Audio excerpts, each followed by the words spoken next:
Good evening, sports fans. Grenada has made a strong start to the defense of its Windward Island School Games title. The games ran off this weekend with Grenada amassing 317 points to win the athletics division. Second was St. Lucia with 220 points. Dominica captured the third spot, amassing 215 points, while host St. Vincent had to settle for fourth place with 205 points. Grenada followed up the win in athletics with a 7-2 win over St. Lucia in football. Team Grenada also completed a 51-28 victory over St. Lucia in girls basketball. The Windward Island Schools Games are an annual multi-sport event for student athletes from Dominica, Grenada, St. Lucia, and St. Vincent and the Grenadines. It was relaunched about 13 years ago to rekindle enthusiasm and sportsmanship among students in the region. The games feature sports like athletics, basketball, football, netball, and volleyball. The games are intended to foster camaraderie among the athletes and encourage the development of their athletic talents. Grenada's 4x4 and 4x1 national relay teams are continuing preparation for the North American, Central American, and Caribbean Athletics Association Championship in the Bahamas.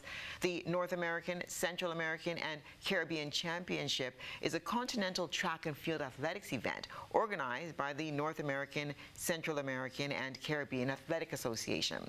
Their preparation comes on the heels of Grenada's all-around first-place finish in the junior meet recently held in Nicaragua. Additionally, the 4x1 squad recently set a new national record during their participation in the Barbados Grand Prix. Both teams have been preparing under the watchful eyes of veteran coach Wayne McSween.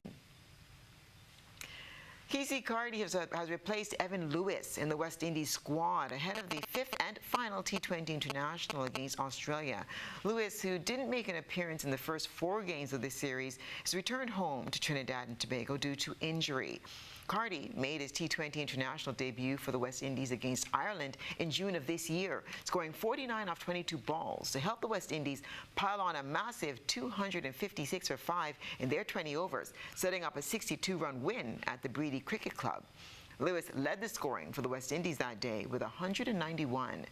The hosts will be looking to avoid a series sweep, having lost the first 4 games of the series. West Indies batsman Rovman Powell has gone past the legendary Chris Gayle to become the team's second highest run scorer in T20 internationals.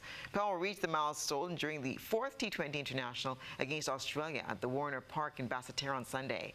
After a string of low scores, 1, 12, and 9 in the first 3 matches, Powell found some rhythm, scoring 28 off 22 balls with 2 4s and 2 6s. With these innings, Powell now has 1,925 runs in 99 T20 internationals at an average of 25.66 and a strike rate of over 141. His T20 international record includes 1 century and 9 half-centuries in 87 innings with a highest score of 107. Chris Gayle, who was instrumental in West Indies T20 World Cup triumphs, had scored 1,899 runs in 79 T20 internationals at an average of 27.92 and a strike rate of 137.5 with 200s and 14 50s. His best score was 117. Topping the chart for West Indies is Nicholas Puran, who has amassed 2,275 runs in 106 matches at an average of 26.14 and 14 and a strike rate of over 136 with 13 50s and a best score of 98. That's what's been happening in the world of sports.